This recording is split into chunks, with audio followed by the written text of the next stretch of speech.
Trumper.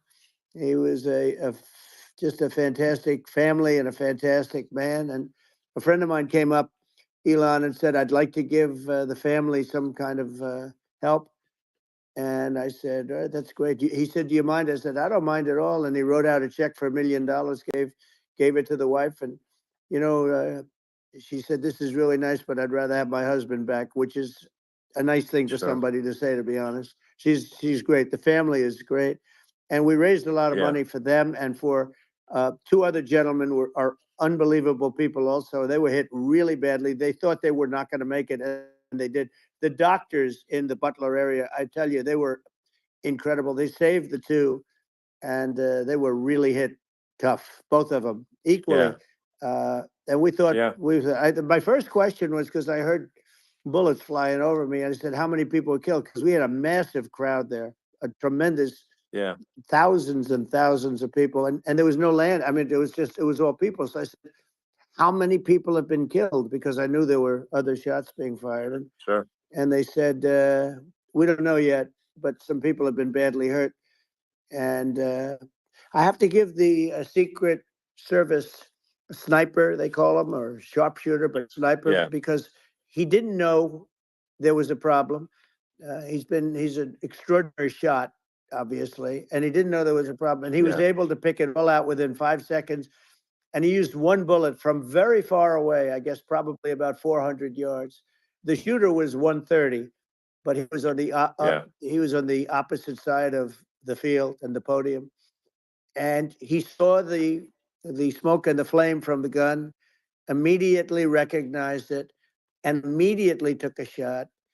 And it was one perfect shot from very far away. And if he didn't do that, Elon, he would have. I mean, if he would have, a lot more people could have been badly hurt and killed. So I have to take my hat off to him, because that's also a surreal. He's been with them for 23 years, and he's never had anything like this. And all of a sudden he has to act, and it's a very tough thing to act and to be shooting somebody.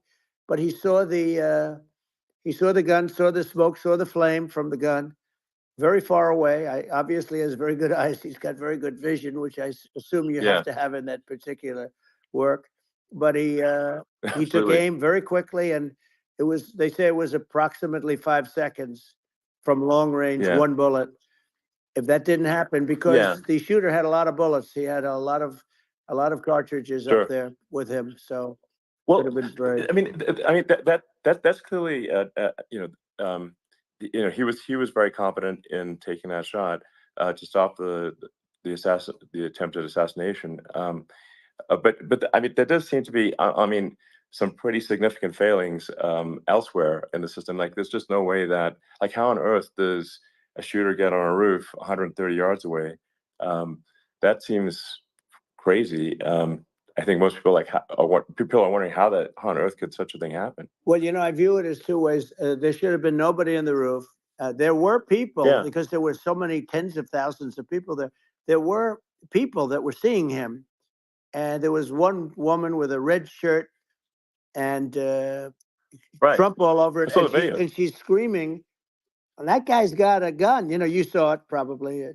There's a guy up there with a gun. I mean, it's like I guess, for my part, and I think probably many members of the public are wondering how the heck are, basically people wondering by pointing out there's a guy on the roof with a gun. And they're seeing it, but somehow it's not being addressed. That does seem crazy. Well, they're going to learn from this. The communication between the local police, who sort of had an idea, and then ultimately a man lifted himself up to the roof, could barely do it because he was pulling himself up, and he saw the man with the gun. The man with the gun pointed the gun at him. He thought he was probably going to get shot, but he was like pulling himself up, and because of that, he couldn't get to his gun, and he fell down. Actually, very badly hurt his leg, his ankle. I hear very badly, but he fell down. And he did, from what I understand, he did say there's a guy up there with a gun. And the shooting started very quickly after that. I think I think it forced the shooter to go maybe quicker. You know, you're supposed to be a very good shot. Yeah. My sons, Don and Eric, they can't believe what happened, but they said from 130 yards, a bad shot would hit that target almost every time. They said it's like in golf, Yeah. sinking a 2-foot putt. Yeah, it's not a tough shot. It's not a long shot. The Secret Service person had the long shot. He had triple the distance actually. So it was a terrible thing.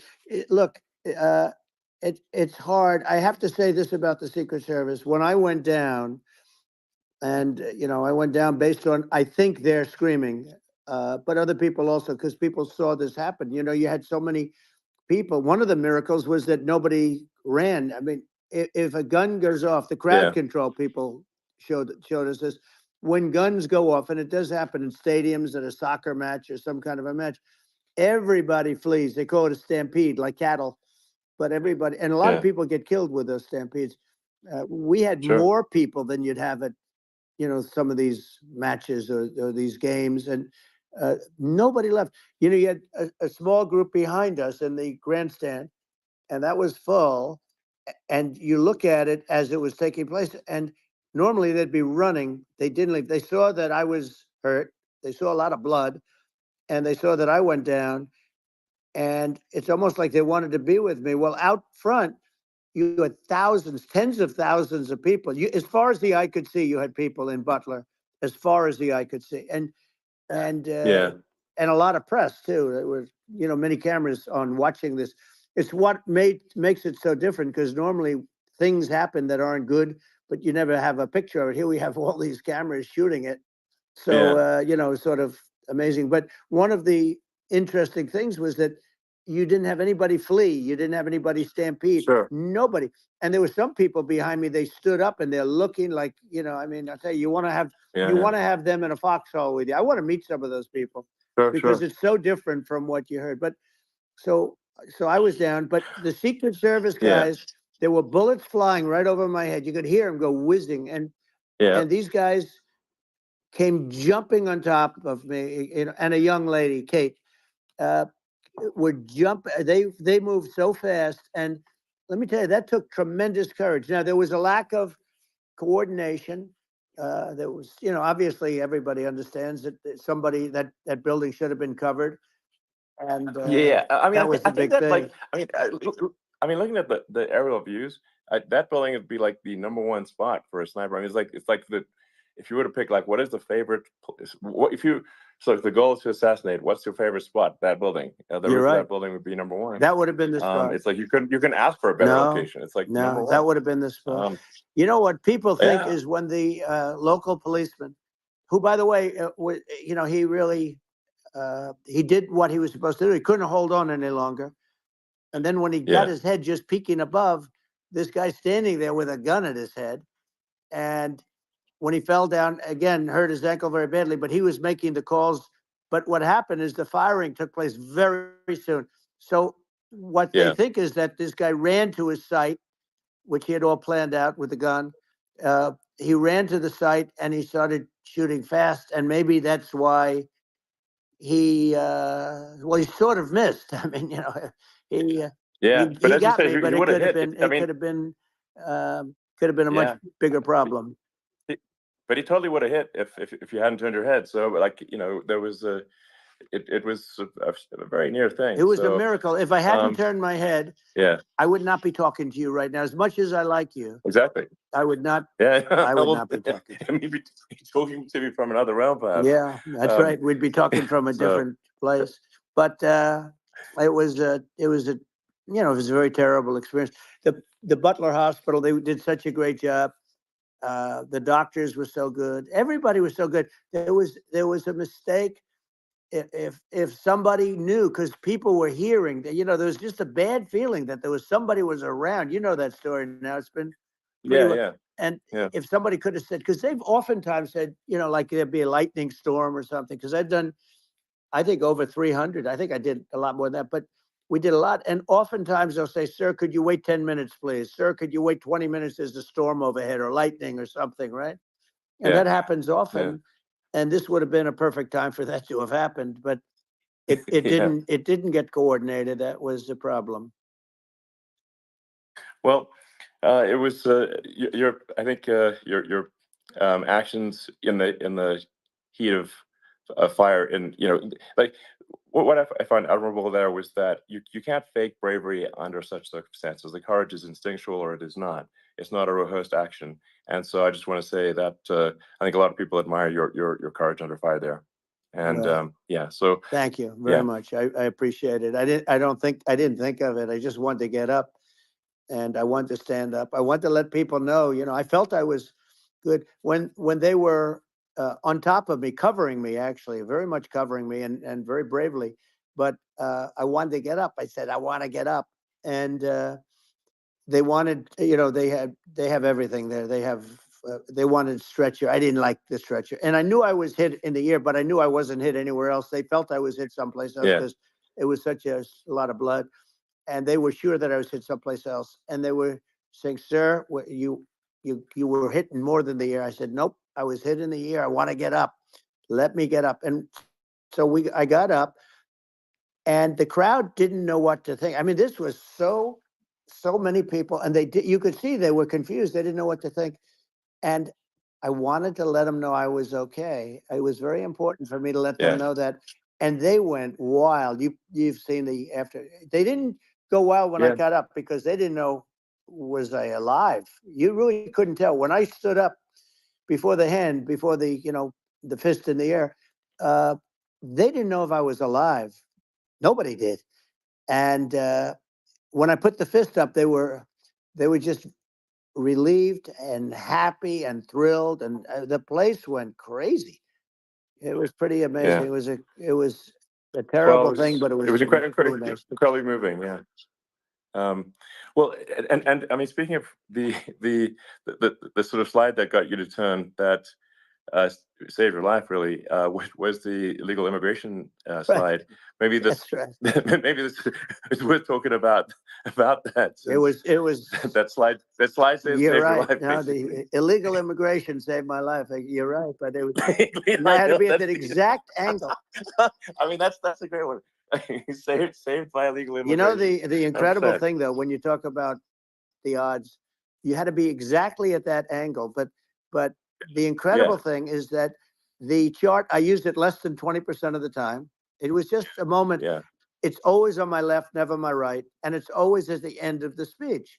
So here yeah, we have it. It's on the right, not the left. It's at the beginning, not the end. And even the people that put it up, they were unprepared, and they did a great job. They got it up immediately, fortunately. But I looked to the right, and the bullet came whizzing by, hitting my ear. So it was amazing. But when you think of the odds of that, and yeah, yeah, that normally you wouldn't use it. Normally I wouldn't have the thing, and then it would yeah, have been a very different story. It's very much, I say, an act of God. It's a miracle that it happened, and I'm sure. honored by it. I'm honored by it. Well, what were you about to say about illegal immigration before you were rudely interrupted with a Well, I was bullet? going to say how good the numbers were. By the way, we're going back to Butler, and we're going to go Great. back in October. We're all set up, and the people are fantastic in Butler. It's a great area. Great. These are incredible people. Like the three that, in the case of Corey, killed, and the other two, the families I got to know them a little bit, and the families are great. But we're going back to Butler, and I think I'll probably start by saying, as I was saying, As, yeah, as you prior were to saying, being so exactly. horribly So, interrupted. yeah, But yeah. So rudely interrupted by an yeah, assassination so it was. attempt. But no, but the chart, Some people have no manners. Elon, the chart was just a chart that in my last week, we had the best illegal immigration numbers, meaning stopping. It was at the lowest. You've seen the chart. It's become quite a famous Yeah, chart, yeah, but that was the lowest yeah, point ever recorded. It was a really, I mean, I was very proud of those numbers. And then you see what happened with these people, Kamala and Joe. You see what happened. They just let it go. I had remain in Mexico policies. I had all these different policies that was so good. Uh, guys like Tom Holman and Brandon Judd from Border Patrol. These are all people that they've been on television. They said it's the best numbers we've ever had. We had so many different checks, catch and release in Mexico, not the United. We had catch and release in the United States. We had it in Mexico. We had so many things. We had things where many people come in there, they have contagious diseases.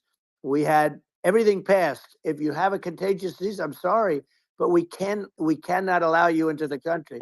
So we were setting literally records, and all I was doing is showing that, and I use it sometimes. Sure. And in this case, I'm glad I used it. I can tell you that. But there were fantastic numbers. But I'm going to sleep with that chart always. I'll be sleeping with that chart. That chart was very important for a lot of reasons. Well, I mean, would it be accurate to say that you're supportive of legal immigration, but we also need to shut down illegal immigration, and especially unvetted illegal immigration, because and that's not the same as saying that everyone who's an illegal immigrant is bad. In fact, I think most people who are illegal immigrants are actually good, but you can't tell the difference unless there's a solid vetting of who comes across the border. Does that accurately represent your position? I say it very simply. They have to come in legally. They have to be checked. Yeah. Because look, Kamala was the border czar. Now she's denying it. Everything that I do, she's saying she was strong on the border. We're going to be strong. Well, she doesn't have to say it. She could close it up right now. They could do things right now. It's horrible. No tax on tips, and all of a sudden she's making a speech and there will be no tax on tips. I said that months ago. And by the way, they had just the opposite. They had not only tax on tips, but they hired 88,000 IRS agents, and many of them were assigned to go get waitresses and caddies and all of this on tips. They have a policy. They had a policy that they were really going to go after you, and were really harassing people horribly. And then all of a sudden, for politics, she says, she comes out with what I said, which I think is terrible. And I think it's also hitting them very hard. These people are fake. Now they're also saying they did a good job on the border. We had the worst numbers in the history of the world, not of our country. There's never been a country in history that has had a catastrophe like this. We've had, I believe, and I think you believe this too, you hear 12 million, 13.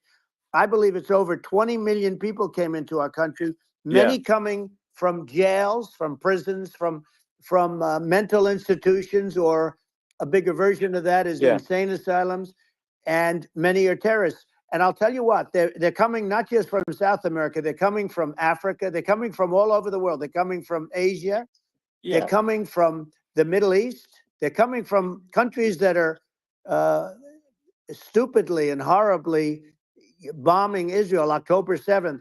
They're coming from all over the world. And you look at, it's so sad, October 7th, because it should have never happened. It's so sad when you look at Ukraine. It should have never happened.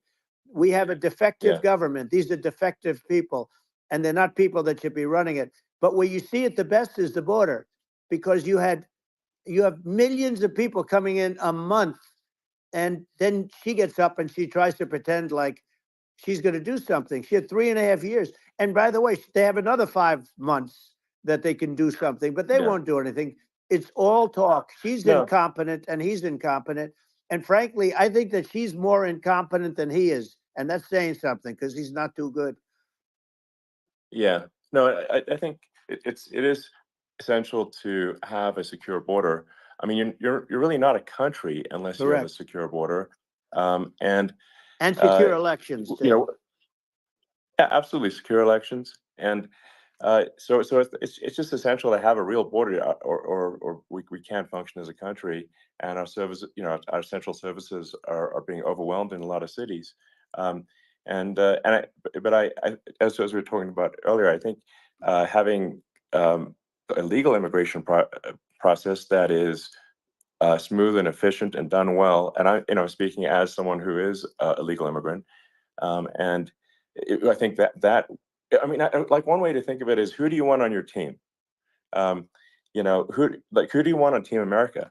And I think we want to just say, okay, we want to let in people who are gonna, be great contributors to our society and to our economy, and and who do you want on the team? And it's not to say that, like in my opinion, actually, I'd say like probably most of the illegal immigrants actually are actually good, hardworking people. That's my opinion. But some are not, and you just have this sort of adverse selection process where, if somebody's, if somebody's like uh,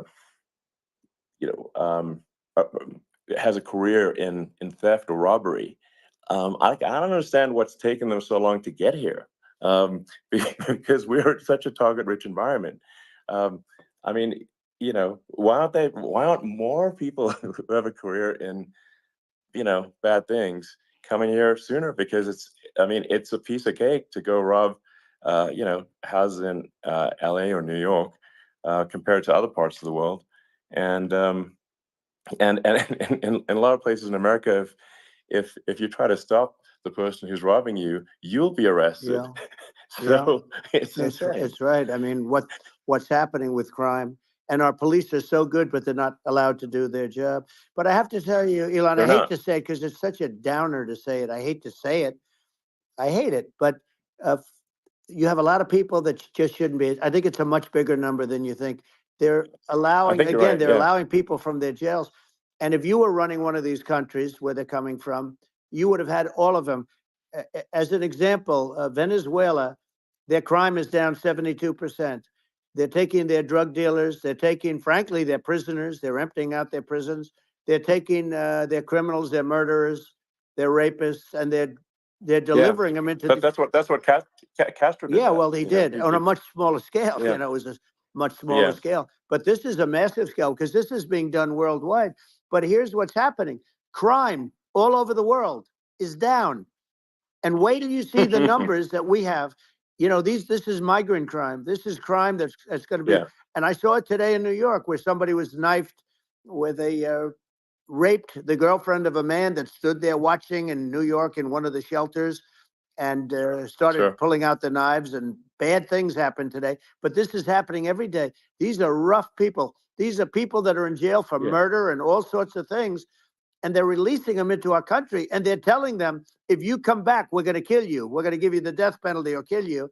So they don't want to come back. But these are rough people. Yeah. These are criminals that make our criminals look like nice people. And it's horrible what they're doing. And she's in charge of it because, now she's trying to say Sure. she had nothing to do with it.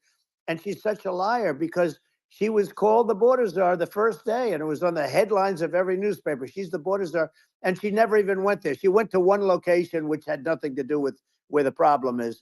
She went in and out, I guess, because she was getting a lot of pressure, but had nothing to do where the problem is. But she was the border czar, and people can't allow them to get away with their disinformation campaign. Now she's trying to say that she wasn't really involved, and the whole thing is horrible.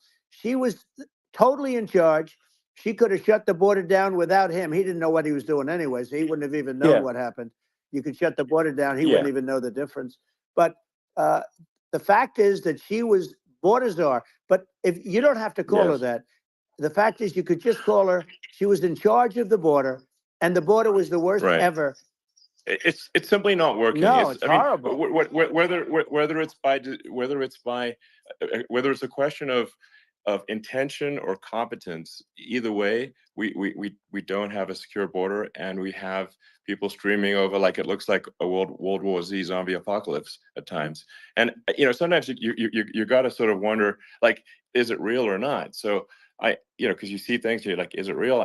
So I went to the border at Eagle Pass, and I saw for myself in Texas, and I was like, okay, it's real. I'm like seeing this in real time. I actually posted the video like just live. I just flew there one day and just to see, hey, is this made up or real? And I'm just seeing people stream across the border, and I have to say, at least the people that I saw did not look friendly. These are people can look at my video and say, hey, these people look friendly. I don't look super friendly. So these are people that Elon would not be the same man if he had to walk across the street and look these people in the eye. These are rough people. These are really rough people coming across. And I know rough people. And these are people that we don't want in our country. And, the caravans are coming in, and they're putting, and who's doing this are the heads of the countries. And You would be doing Yeah. it, and so would I. And everyone would say, oh, what a terrible thing to say. The fact is, it's brilliant for them because they're taking all of their bad people, really bad people. And I hate to say this, the reason the numbers are much bigger than you would think is they're also taking their non-productive people. Now, these aren't people that will kill you. We have enough of them. But these are people that are non-productive. They are just not productive. I mean, for whatever reason, they're not Yeah. Yeah. workers, or they don't want to work, or whatever. And these countries are getting rid of non-productive people in the caravans in many cases. And they're also getting rid of their murderers and their drug dealers and the people that are really brutal people. And they're coming into our country Yeah. at levels that have never been seen before. And I saw an ad just before I got on the air. I'm walking over here, and I saw an ad by Kamala saying how she is going to provide border security. Where has she been for 3.5 years? For 3.5 years, Yeah. No. No. we have 20 million people This I poured think in. is. It's a terrible. Yeah. I think this, frankly, I think this is a fundamental existential issue for the United States. And if we have another 4 more years of open borders, and it's going to be even worse with another 4 more years, it's going to be even worse than it's been for the past 3.5 years. I'm not sure we've got a country. You don't left have a country at that left. point. Elon, if they get in, you will have 50 to 60 million people from all over the world, not South America only. You know, we think of South America, we think of Honduras and El Salvador, Guatemala, and Mexico, you know, the 4. But it's not that. It's everywhere. They're coming in from everywhere. And I had to stay in Mexico. Yeah, I think this is a super important Yeah. point. Like people, it's like, well, basically, when I went down there, I was like, well, where are people from? It's like almost no one was from Mexico. No, to be clear. Mexico less. It's just less the of the border. It's just the border with Mexico, but the people coming in, it's Earth, the rest of Earth, and America is only about 4 or 5% of the population of Earth. It would only take a few percent of the rest of Earth to overwhelm everything in the We're US. already overwhelmed, Elon. We're overwhelmed. You had to see the news tonight about New York, and I love that place. And what they're doing to it is horrible. What they're doing to it, and all the courts do is they try and focus on Trump. Okay, let's focus on Trump, who did nothing wrong. I complain about a rigged election. Elon, what's happened is unbelievable. You have from Africa. From the Congo, they're coming from the Congo, and 22 people came in from the Congo recently, and they're murderers, and they dropped them. They drop them. They take them out of jails, which is very expensive, to maintain the jails. Although they don't do too much maintaining, I can tell you. But they take them out of jails, prisons. They take them out, and they bring them to the United States. They deposit them in the United States and say, "Don't ever come back, or you're going to be executed." And they don't want to come back. But they won't come back. Sure. But they're coming from Africa. They're coming from Asia. They're coming from the Middle East. They're coming from South America. Well, They're coming from rest everywhere. of Earth, basically. And there are a lot of really bad ones. It's just an everywhere on Earth thing, and it's just not possible for the United States to absorb everyone from Earth, or even a few percent of the rest of Earth. It's just not possible. So, well, Elon, we're going to have to finish this up. We're going to have the largest deportation in history of this country, and we have no choice. Otherwise, we're going to have a country. What they've done to our country. Think of it, with in Venezuela and in some of these other countries, crime is down 50, 60, 70, 80%. And you would be the same. You would have. Yeah. I'll tell you what. Venezuela has not gotten rid of all of them. They've gotten rid of about 70% of their really bad people. Their jails are about 50% put into the United States. The same with other countries. Sure. Some are 30%, some are at 50%. They're all different. But the bottom line is they're all going to be at 100%. Why wouldn't you put 100% of it? And they're doing it right now while this third-rate phony candidate. Don't forget, I beat Biden. He failed in the debate miserably. And, some people said, oh, gee, it's too bad. It's too bad he did so badly, or I did well in the debate. The first night they said, wow, one of the people at CNN said that was the greatest debate performance I've ever witnessed. And then 2 days later, they didn't talk about that. They just said he was bad. But that's okay. That's the way I get treated, and I don't mind that at all. What I can tell you is this. We cannot have a Democrat. We cannot have her. She's incompetent. She's as bad as Biden in a different. Yeah. Look, she hasn't done an interview since this whole scam started. And say what you want. This was a coup. This was a coup of a president of the United States. He didn't want to leave, and they said, we can do it the nice way, or we can do it the hard way. Yeah, I mean, they just took him out back behind the shed and basically shot him. What they did with this guy, and I'm no fan of his, and he was a horrible president, the worst president in history. And one of the reasons he was so bad, first of all, the Israeli attack would have never happened. Russia would never have attacked Ukraine, and we'd have no inflation. And we wouldn't have had the Afghanistan mess, if you think of it. Well, and we wouldn't have had Afghanistan. But we think of it, you take a few of those events away, and we have a different world. We would also have inflation was caused by oil. Yeah, no. I think you're making an excellent point here, which is that when other countries can, that are thinking about invading or doing bad things, when they're thinking about that, they're thinking about, okay, what's the American president going to do? And do they fear the American president, or is it someone they do not respect and do not fear? And I think they would rightfully be. I mean, look at the footage with the assassination. They're like, okay, President Trump is like, don't mess with me. I mean, that's like. Whereas I think people are not going to be, and they obviously have not been at all intimidated by Biden, and they certainly will not be intimidated by Kamala. And you have to really think of that in the context of global security. That if the American president is someone that, like, evil dictators are scared of, that makes a huge difference to the security of the world. So I had a good relationship with Putin, despite the Russia hoax that lasted for over 2 years. Just a hoax created by Hillary Clinton and Adam Shifty Schiff, some just bad people, just sick people, frankly. I mean, Schiff is a sick person. He's going to end up probably being a senator. It's hard to believe. The whole thing is hard to believe. But, they put our country in danger with that stuff, too. They actually, when they make up stories, and you have to fight your way out of it for a long time. But I know Putin very well. I got along with him very well. He respected me, and it's just one of those things. And we would talk a lot about Ukraine. It was the apple of his eye. But I said, don't ever do it. Don't ever do it. I shut down Nord Stream 2. That was the big oil pipeline, the biggest pipeline in the world going all over Europe. I shut it down. Biden came, and then they say, I loved Russia. I was a friend of Putin, and I loved Russia. No. He actually said to me one time, he said, if you're my friend, I'd hate to see you as an enemy. I shut down his pipeline, the biggest pipeline. They were looking at that to fund. And this pathetic president gets in there.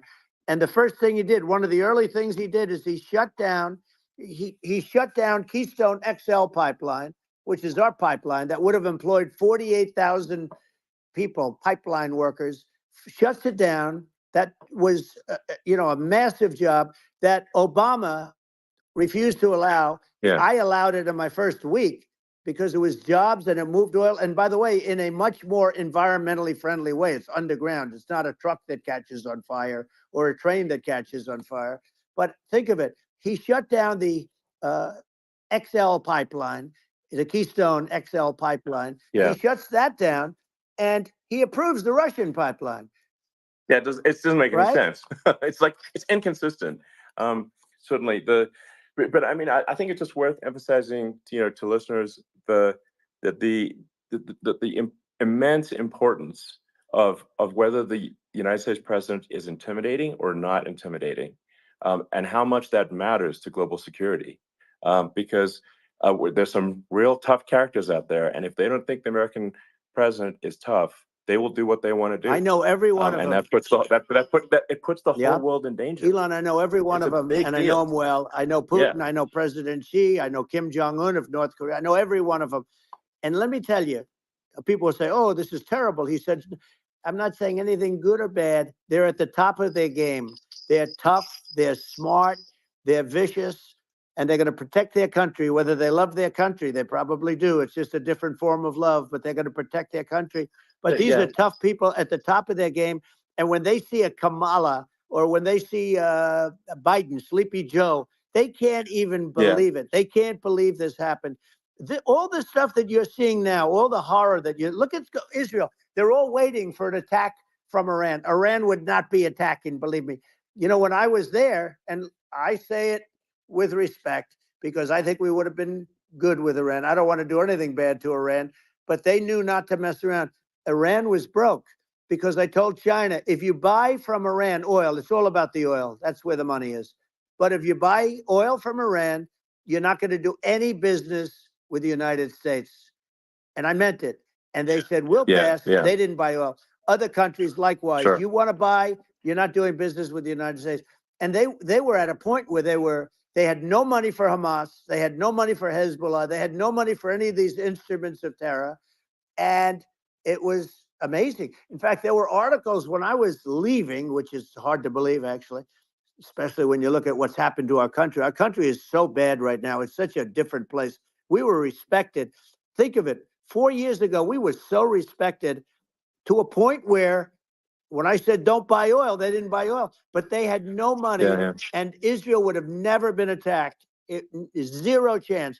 And again, I said to Vladimir Putin, I said, don't do it. You can't do it, Vladimir. You do it, it's going to be a bad day. You cannot do it. And I told him things that what I do, and he said, no way. And I said, way. And you know, it's the last time we ever had the conversation.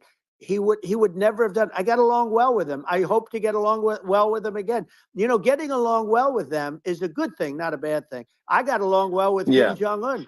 When I met with President Obama just before entering, you know, it's a sort of a ritual. And I sat down with him and we talked. It was supposed to be for a very short period of time. It turned out to be a long period of time. I said, what's the biggest problem? He said, North Korea. I had that problem worked out very quickly. It was nasty at the beginning with Rocket Man and, you know, all the different things. Yeah. But all of a sudden I got a call. Those were some epic tweets, by the way. Yeah, they were epic everything. He said that he has a red button on his desk. I said, I have a red button on my desk too, but my red button is much bigger and my red button works. And then I called him Little Rocket Man, if Little Rocket Man. Anyway, here's the bottom line. All of a sudden I got a call from him. And they said they want to meet. They want to meet me. And we met, as you remember, we met in Singapore. We met also in Vietnam. And I got along with them great. We were in no danger. But President Obama thought we were going to end up in a war, a nuclear war with him. And let me tell you, he's got a lot of nuclear stuff, too. Exactly. He's got plenty of nuclear. He can do plenty of damage. So yes, I mean, it's because, you know, I mean, people like Kim Jong-un, they respond to strength, not weakness. Well, and he and I had a good relationship. You know, remember I met him and we walked onto his land. Nobody ever walked onto his land before. I walked onto. I wouldn't say. Let's bring up Secret Service again. I wouldn't say they were thrilled when I did that. I walked onto his land, and it was an amazing period. But we were not in danger with him because of me. You know, I always say that we have enemies on the outside and we have enemies on the inside. We have some really bad people in our government and people that are controlling of the people. I mean, I'd mention names, but I really don't want to give them the credit. But we have some really bad, and I say they're more dangerous than Russia and China. If you have a smart president, a president that gets it, we are not in danger from those countries because they need us and they need our help. I mean, we forced Obama, if you think about it, Obama and Biden, and Bush to a certain extent, in all fairness, forced Russia and China together. And if you're a history student, the first thing you learn is you cannot let Russia and China align. But then they also got, if you take a look, Iran, and they have North Korea. That's, you know, they call it the axis of evil. In the old days, you had the axis of evil. Here we have a modern day axis of evil. These are powerful countries, very heavy nuclear, which is the biggest threat. Yeah. You know, the biggest threat is not global warming, where the ocean's going to rise 1/8 of an inch over the next 400 years. And you'll have more oceanfront property, right? The biggest threat is not that. The biggest threat is nuclear warming, because we have 5 countries now that have significant nuclear power, and we have to not allow anything to happen with stupid people like Biden. You know, Biden did something with Russia. There was no chance of him ever going in. And when I left, and then after I left, they started forming big armies on the border with Ukraine, right? And I looked at that, And I thought he was doing that because Putin's a good negotiator. I thought he was doing that to negotiate. But then Biden started saying such stupid things. For instance, he said that it can be a NATO country. Now, Russia, for as long as there's been NATO, has said we're never going to agree to that. And we go right up front and say that. And we did things and said things through this president with a low IQ, very low IQ. He had a low IQ 30 years ago, by the way, but now he might not even have a IQ at all. There's nothing on the board that goes this low. He said things that were so stupid that war would have been, that war had zero chance of happening if I were there. Zero chance. He was saying everything the opposite, everything the opposite. And it's so sad because many more people have been killed in Ukraine than you read about. You don't read about how bloody it is and how disaster. Sure. Hey, look, just in the two armies, you lost 500,000 people. And, you know, Ukraine's having a hard time. Ukraine, I don't know if you saw the article recently, and it's true. You don't hear the true story. But if you think about it, Russia's gone, you know, Russia defeated Germany with us, and they defeated Napoleon. You know, they've been around a long time. They're a big fighting force. Yeah. So, and it's very unfair. And Ukraine now doesn't have enough men. They're now using young men and very old men to fight. And we're in a very bad position. And I'm not going to blame exclusively, but I can tell you, I could have stopped that. And a smart president could have stopped that. It wouldn't have happened. But we had a man that actually made it more prevalent. It was so bad. The words that he was using, the stupid threats coming from a stupid face that he was using. I said, this guy's going to cause us a war. He's going to cause us. And let me tell you, it can lead to World War III. That can lead to World War III. The Middle East can lead to. We have numerous places that could end up in a World War III right now for no reason whatsoever. I think you're right. I think people underrate the risk of World War III, and it's just you know, when you're looking at the risk of global thermonuclear warfare, it's game over for humanity. And you know, it's something that people have, I think, after the end of the Cold War, people have become complacent about, but they actually have forgotten that there are currently a lot of nuclear missiles that have targeting parameters for the United States from 100%. Other countries. And one of the things we're going to do is we're going to build an Iron Dome over us. You know, Israel has it. We're going to have the best Iron Dome in the world. We need it, and we're going to make it all in the United States. But we're going to have protection, because it just takes one maniac to, you know, start something. We're going to have protection, and we're going to have. Why shouldn't we have an Iron Dome? Israel has one. Some other places have one that nobody even knows about, frankly. But Israel has it. We're going to have an Iron Dome. But you know, with all of that being said, to me, that's so important, the most important. But with all of that being said, the election's coming up, and the people want to hear about the economy and the fact that they can't buy groceries because they don't have enough money to buy groceries. The inflation has killed them. Food prices are up 50, 60, even 100% in some cases. And this stupid administration allowed this to happen, and it's a shame. And that's the thing that people most care about, in my opinion. They care about the border a lot. And we discussed the border at great length. It's nice to have a forum like this where I can discuss something at length. And by the way, you think Biden could do this interview? Do you think that Kamala could do this interview? They would take a pass on you. No, they could not. So they don't need Elon. They don't need Elon screaming out questions. It's pretty sad when you think that somebody that does this for a living can't answer a question or is afraid to do an interview. And in her case, with a very friendly interview, she's got all friendly interviewers. It's pretty sad. Yes, absolutely. But the big thing now is the economy, Elon. And as much as I mean, I view nuclear as the single most important thing, but a lot of people don't understand that. But it doesn't have to. If I understand it, that's all you need, because if I was president, you're not going to have that kind of a problem. But the thing that they really is making them angry is what Kamala and Biden have allowed to happen to the economy. It's a disaster with inflation. The inflation, it doesn't matter what you make. The inflation has eaten you alive. If you're a worker or if you're just a middle income person, you can't afford, you know, 4 years ago, 5 years ago, people were saving a lot of money. Today, they're using all their money and borrowing money just to live. It's a horrible thing that's happening. And we'll end that quickly. Well, I think a lot of, a lot of people just don't understand where inflation comes from. Inflation comes from government overspending because the checks never bounce when it's written by the government. So if the government spends far more than it brings in, that increases the money supply. And if the money supply increases faster than the rate of goods and services, that's inflation. So really, we need to have we need to reduce our government spending, and we need to re-examine. I think we need like a government efficiency commission to say like, hey, where are we spending money that's sensible? Where is it not sensible? And we need to live within our means. We're currently adding, I think, $1 trillion to the deficit roughly every 100 days. That's right. And the interest payments on the national debt have now exceeded the defense budget. It's on the order of $1 trillion. It's interest, and it keeps growing. I rebuilt our military, largely rebuilt our military. Did a great job on it, which was so important. We had jets, we had fighters that were and bombers that were 70 years old, and we did a great job in that. Then we gave 85 billion of it back to Afghanistan, if you can believe it. We gave them 85 billion. They're one of the largest sellers of military equipment in the world. They're selling what we gave them.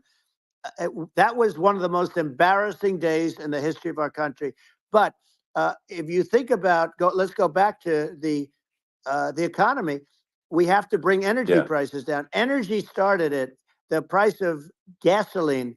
Now your cars don't require too much gasoline, so you have a good, and you do make a great product. I have to say, I have to be honest with you. That doesn't mean everybody should have an electric car, but these are minor details. But your product is incredible.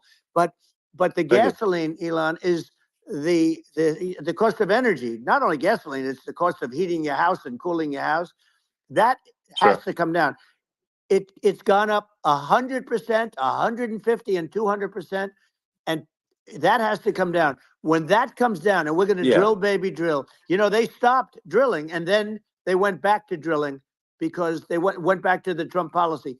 But if they won the day after they get into office, this country will go out of business because they're going to go to an energy policy that's not sustainable. Wind and different things. You're not going to have anything. And I know you're a big fan of the AI, and I have to say that AI, and this is shocking to me, but AI requires twice the energy that the country already produces for everything. So we're going to have to build a lot of energy if our country will be competitive with China, because that's our primary competitor for this on the AI. You're going to need a lot of electricity. You're going to need tremendous electricity, like almost double what we produce now for the whole country, if you can believe it. Sure. Well, just going, back to this, like this basic thing, that people try to make it sound complicated, but it's not. But inflation is caused by government overspending. Would you agree that we need to take a look at government spending and have perhaps like a government efficiency commission that just tries to make the spending sensible, and so the country lives within its means, just like a person does? The waste is incredible, and nobody negotiates prices. You used to have a lot of people making jets, and you end up with two companies, and they'll probably try and merge at some point. I went through it, like Air Force, just a thing like Air Force One. One of the first documents they asked me to sign, a general said, "Sir, would you please sign this document?" And what is it? Air Force One. That's with Boeing, which is basically two planes, two 747s.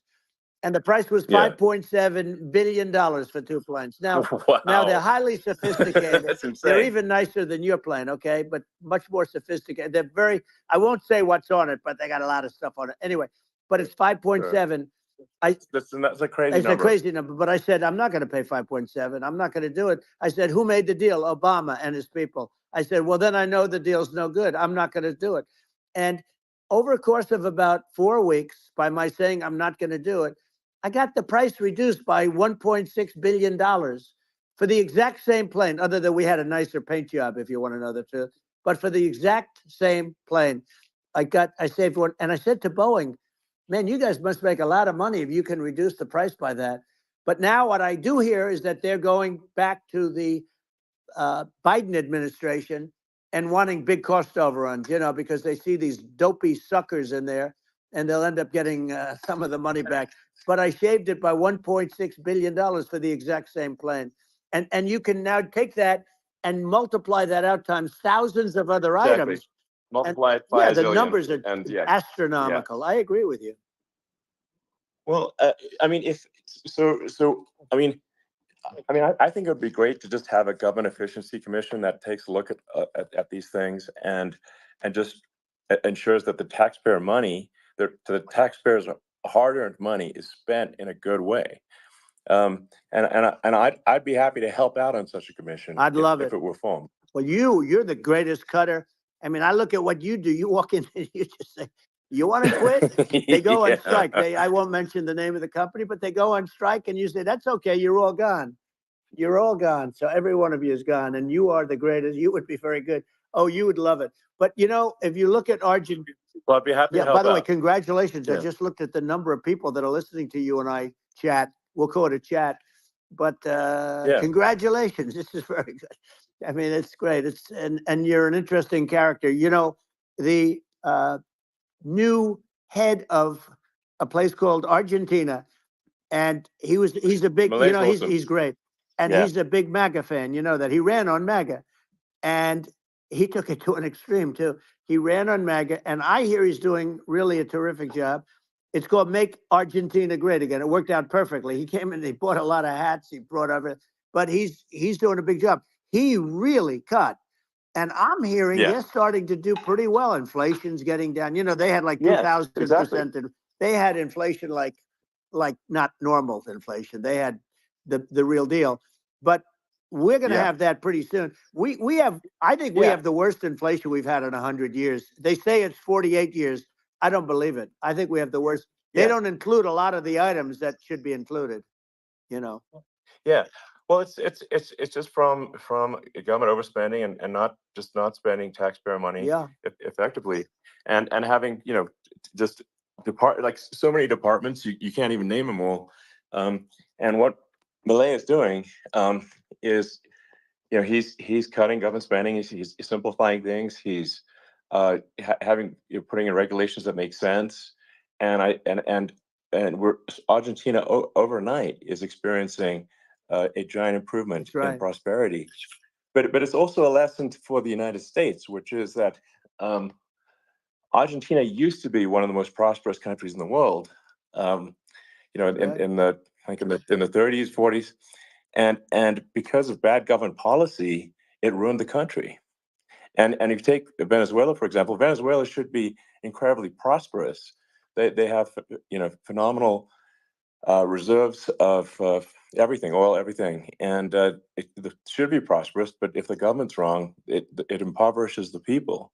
And so I think we should not be complacent in the United States in thinking that and taking our prosperity for granted, because if with bad government policy we can run the country into the ground, and that's just something people should bear in mind. Don't take prosperity for granted. Well, think of education. So we're ranked at the bottom of every list of the top 40. We're ranked number 40, number 38. Norway, Switzerland, Sweden, different countries are ranked good. Actually, China's pretty close to the top. They're a top 6 or 7. But we're ranked at the bottom, almost at the bottom, 38, 39, 40. In other words, horrible. And yet we spend more per pupil than any other country in the world. So we spend more. And what I'm going to do, one of the first acts, and this is where I need an Elon Musk. I need somebody that has a lot of strength and courage and smarts.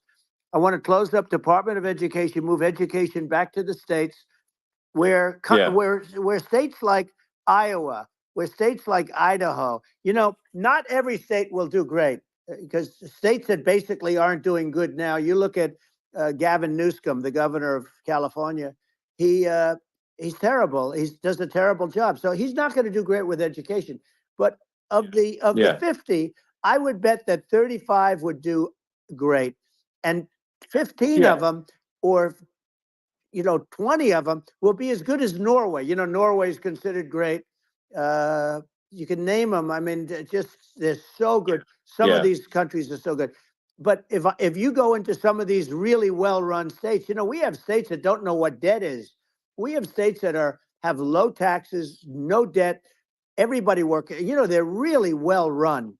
Sure. And maybe they have certain advantages in terms of location, in terms of, you know, the land or the sun and the water and the whole thing. You know, there are a lot of advantages that some people have. But if you moved education back to the 50, you'll have some that won't do well, but they'll actually be forced to do better because it'll be a pretty bad situation. Yeah, But if you think about it, yeah, you'll have some of these states. I'll bet you'd have 30, 35 states. It'll be much better. And you know what it'll cost? Less than half what it is in Washington. And these people don't care about the students in these, you know, faraway states. And it'd be unbelievable. Yeah.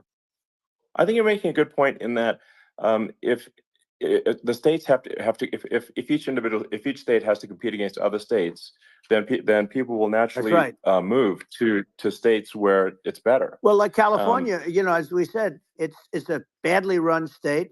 I could go through it. I got so many friends that are in those states, even if they're Democrats. I hate to mention certain states, but Illinois is badly run with Pritzker. He's a real loser.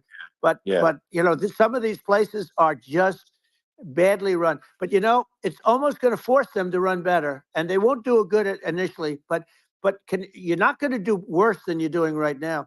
And I would say that the cost, you would cut your cost by 50 or 60%.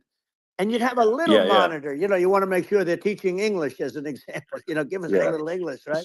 Sure. Right? No, but I mean, to what? I mean, some of these governors are doing so badly. I mean, they got so many people moving out of their state. They should get U-Haul Salesman of the Year award because they're driving so much U-Haul. It's actually amazing. It's just people moving out. Isn't it amazing to you as a businessman that they can even survive? Like Illinois.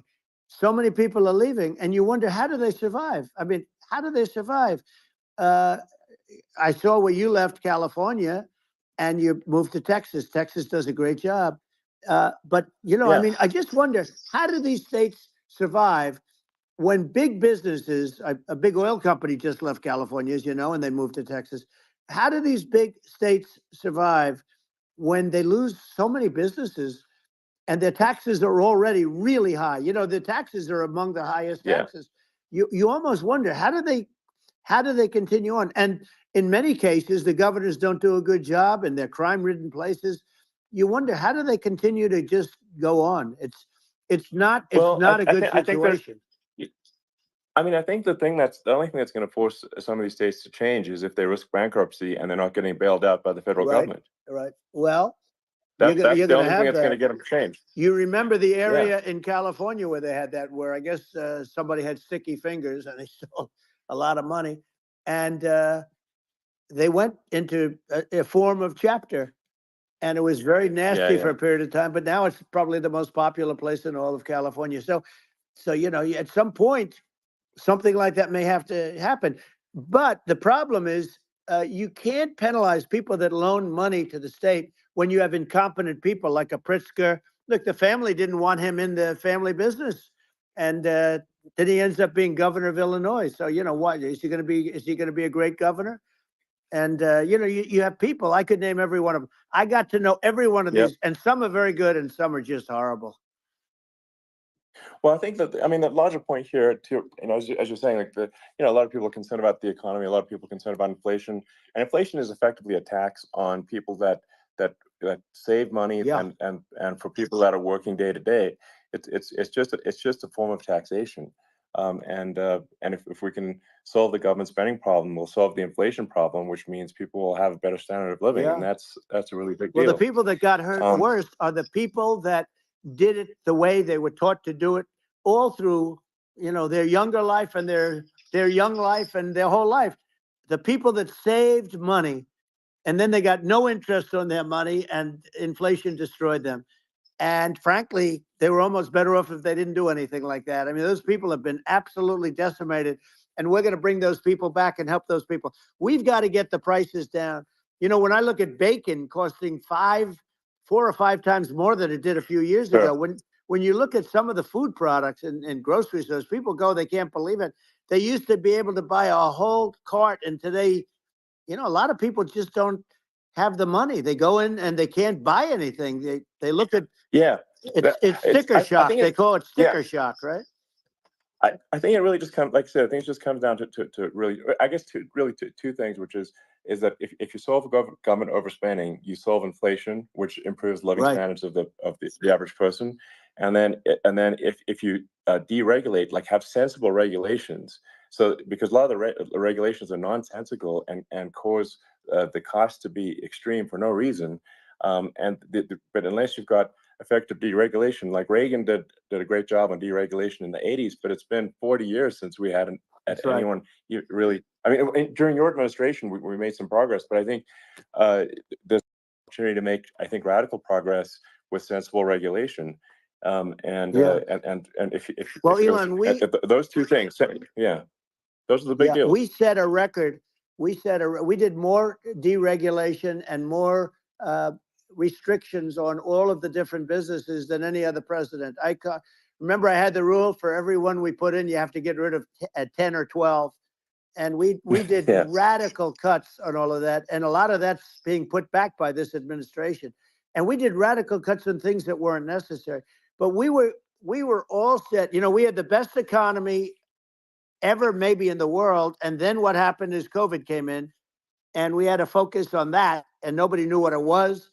And I always say I got good marks on economy, good marks on military. We knocked out ISIS. We did so many different things. We rebuilt.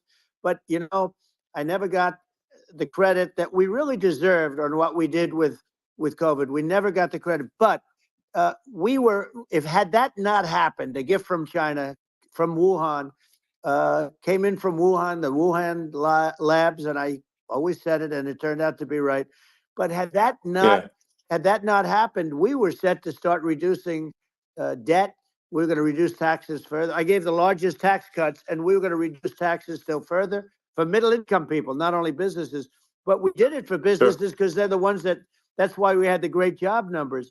But we were set to really start reducing debt. And, you know, we're sitting on the biggest pile of liquid gold anywhere in the world, bigger than Saudi Arabia, bigger than Russia. And we were going to drill and we were going to make so much money. We were going to supply Europe with oil. I had stopped the Russian pipeline and we were going to supply them with oil and gas. We were going to make a fortune. And then the COVID came in and we really had to divert. Then what happened is when they came in, you know, we kept a lot of businesses alive. If I didn't do what we did, we would have had a 1929 type depression. But the problem is when Biden came in, he got trillions of dollars and just started spending it stupidly. You didn't need it anymore. You know, we got over that bad period where everybody was dying and, you know, it was just not a good period. Interestingly, you know, during his administration, many more people died during his administration of COVID than during my administration. And we really got the brunt of it. But people don't realize more people died during his administration than ours. But it diverted us from doing what I wanted to do. But we had the greatest for, you know, almost 3 years. We had the great, and you know that probably better than anybody. So many of your friends said to me, the best years we've ever had in business were during the Trump years. And also said that African American, Hispanic American were so incredible. They were having the best. Asian American women, men, young people without a diploma, young people that graduated from the best colleges, from MIT, from the Wharton School, from all of the great colleges, Harvard. They were doing better, and people without a diploma were doing better, and everybody was happy. And then COVID came, and we had the problem is they spent trillions and trillions of dollars. They wasted.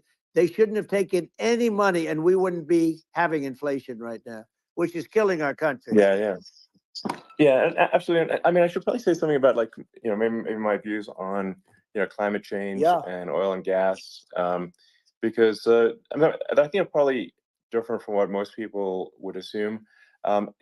Because my views are actually pretty, I think, moderate in this regard, which is that I don't think we should vilify the oil and gas industry and the people that have worked very hard in those industries to provide the necessary energy to support the economy. And if we were to stop using oil and gas right now, we would all be starving and the economy would collapse. So it's, you know, I don't think it's right to sort of vilify the oil and gas industry. You know, the world has a certain demand for oil and gas, and it's probably better if the United States provides that than some other countries. and it would help with prosperity in the U.S. And at the same time, obviously, my view is like we do over time want to move to a sustainable energy economy, because eventually you do run out of. I mean, you run out of oil and gas. It's not there for. It's not infinite. And there is some risk. I think the risk is not as high as you know, a lot of people say it is with respect to global warming. But I think if you just keep increasing the parts per million in the atmosphere long enough, eventually it actually simply gets uncomfortable to breathe. People don't realize this. If you go past 1,000 parts per million of CO2, you start getting headaches and nausea. And so we're now in the sort of 400 range. We're adding, I think, about roughly 2 parts per million per year. So I mean, it still gives us. So what it means is like we still have quite a bit of time, but so there's not like we don't need to rush, and we don't need to, like, you know, stop farmers from farming, or you know, prevent people from having steaks, or Right. basic stuff Right. like that. Like you can leave the farmers alone. I agree. in How my crazy opinion. is that? Where I mean, you have farmers that are not allowed to farm anymore and have to get rid of their cattle, and the whole world is yeah, a that's little silly. crazy. But it's largely taken its lead from us. I do say, though, I've heard in terms of the fossil fuel, because even to create your electric car and create the electricity needed for the electric car, you know, fossil fuel is what really creates that at the generating plants. And, you know, so you sort of can't get away from it at this moment. I mean, someday you might be able to, but I do hear we have anywhere from 100 to 500 years left. You know, much of it hasn't even been found yet. Yeah. But there are tremendous, like Anwar. I got Anwar in Alaska approved. Ronald Reagan couldn't do it. Nobody could do it. Everybody tried. Nobody could do it. I got it approved. The first thing that Biden did was unimprove it, to get rid of it. He ended Yeah. it. His secretary went in and she ended it. And what a disgrace. That's Anwar. That's bigger, or they think it could be bigger than Saudi Arabia in Alaska. Could be bigger than Saudi Arabia. But they went in and they terminated it. And I'll get it going very quickly, because not only is it big for Alaska, I mean, you talk about economic development, that for the United States, I mean, that is, they say, bigger than Saudi Arabia or the same size, and pure, really good stuff. And, you know, they end it. So I think we have, you know, perhaps hundreds of years left. Nobody really knows. But during that time, I mean, something my will estimate, come around that will be yeah, very good. yeah. Yeah. Well, I mean, and my estimate would be, you know, a little more aggressive than that, but it's not the sort of like we're all going to die in 5 years stuff. That's obviously BS. But I mean, my view is like if you just look at sort of the parts per million that increments every year, you know, you get sort of 2 or 3 parts per million every year of CO2. I mean, I think some of that it's problematic if it accelerates, if you start going from 2 or 3 Right. to say 5, and then there may be some situations where you get just a step change increase in the CO2. And I think we don't want to get too close to 1,000 ppm, because like that's actually makes it uncomfortable to breathe. Like just existing in 1,000 ppm CO2 is uncomfortable. That's like that's considered like an industrial hazard. Right. Just so it's, you know, that's actually, you start getting headaches and stuff. So it's even without global warming, it's not comfortable to live. So you don't want to get too close to that. But I mean, I think we've got. I think we want to just move over, and like, and if I don't know, 50 to 100 years from now, we're I don't know, mostly sustainable. I think that'll probably be okay. So it's not like the house is on fire immediately, but I think it is something we need to move towards. And on you know, on balance, it's probably better to move there faster than slower. But like I said, without vilifying the oil and gas industry, and without causing hardship in the short term, I think this can be done. Without, you know, but people can still have, you know, a steak, and they can still drive gasoline cars, and this, you know, it's okay. It's like, it's not. I don't think we should vilify people for it, but I think we should just generally lean in the direction of sustainability. And I actually think solar is going to be a majority of Earth's energy generation in the future, and it's certainly trending that way. And so you get the solar power, combine that with batteries, so because obviously the sun doesn't shine at night, and then you use that to charge the electric cars, and you have a long-term sustainable solution. And that's what Tesla's trying to move things towards, and I think we've made a lot of progress in that regard. But when you look at our cars, we don't believe that environmentalism, that caring about the environment should mean that you have to suffer. So we make sure that our cars are beautiful, that they drive well, that they're fast, they're sexy. I mean, they're cool. In fact, literally, I mean, the sexy joke, Model S, Model 3, Model X, and Y spells out sexy. It's probably the most expensive joke out there. But I don't know, I like cheesy humor, so but I'm a big fan of, like, let's have an inspiring future, and let's work towards a better future, and we can do so without demonizing people. I'm okay. It's very interesting. You use the word global warming, and today they use the word climate change because you have some places that go up, and so they were getting themselves in a little trouble with the word global warming, because not every place is warming. Some places are going the opposite direction. But I'm sort of waiting for you to come up with solar panels on the roofs of your cars and on the trunks of the cars, and it just seems like something that at some point you will come up with. I'm sure you'll be the first.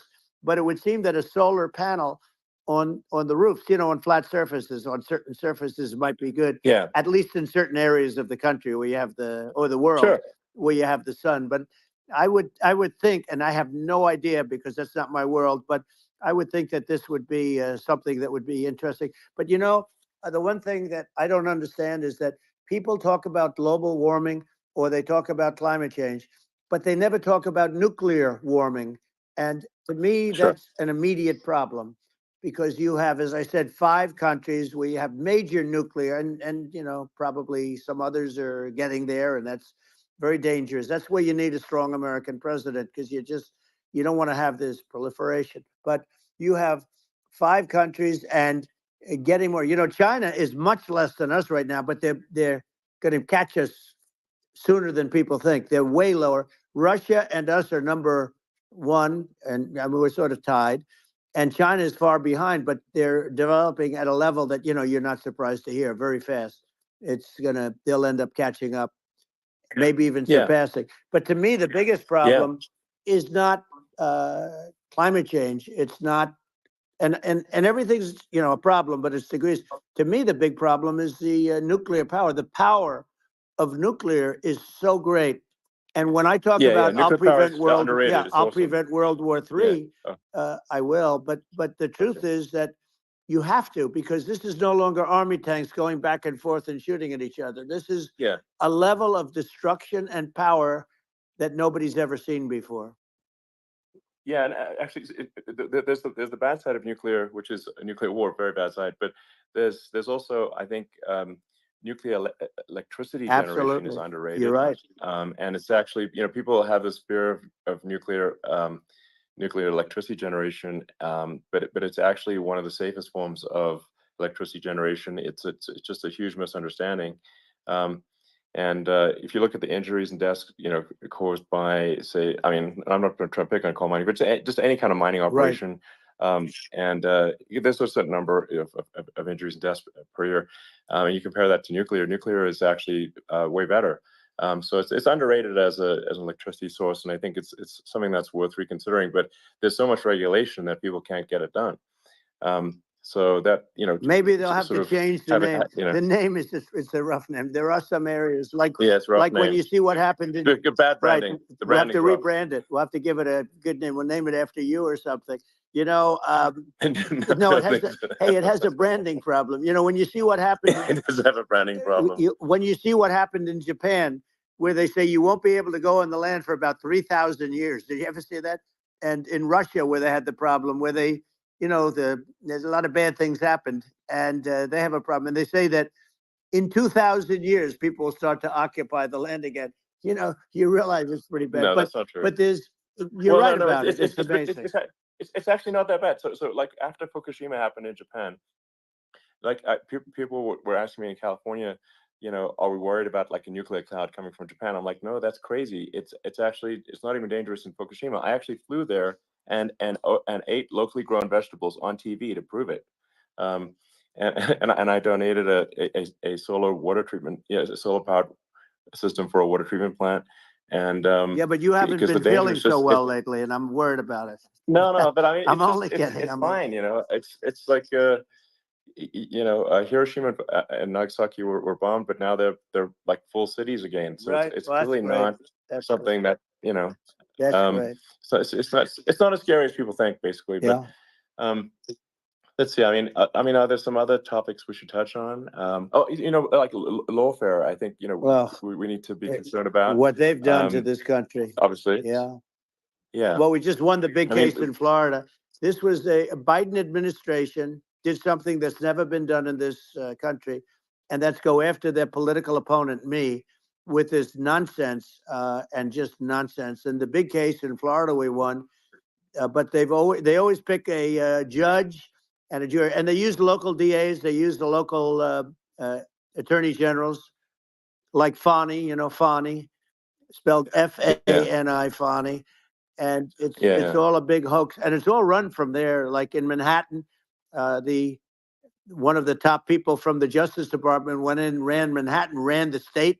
The Letitia James deal was run by a person from the Department of Justice, Biden.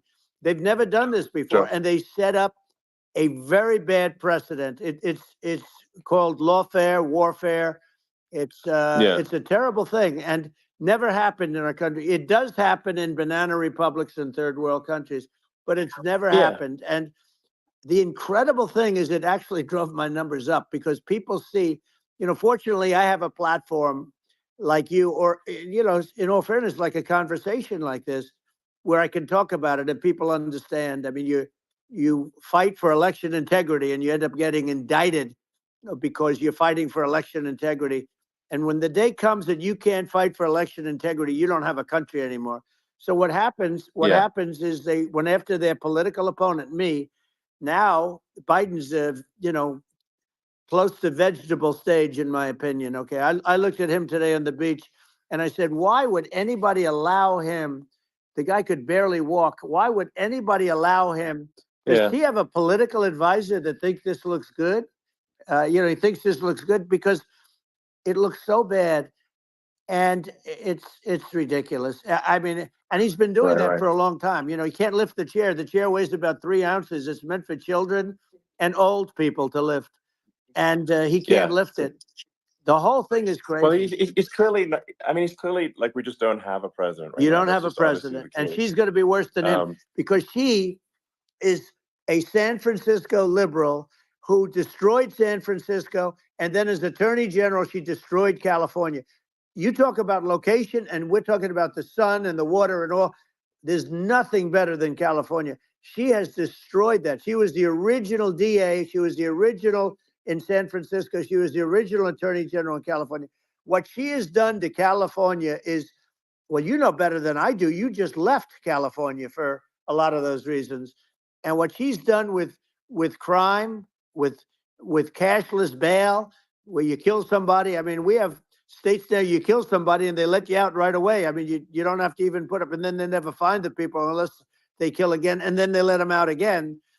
Our Yeah. country is becoming a very dangerous place. And she is a radical left San Francisco liberal. And now she's trying to protect.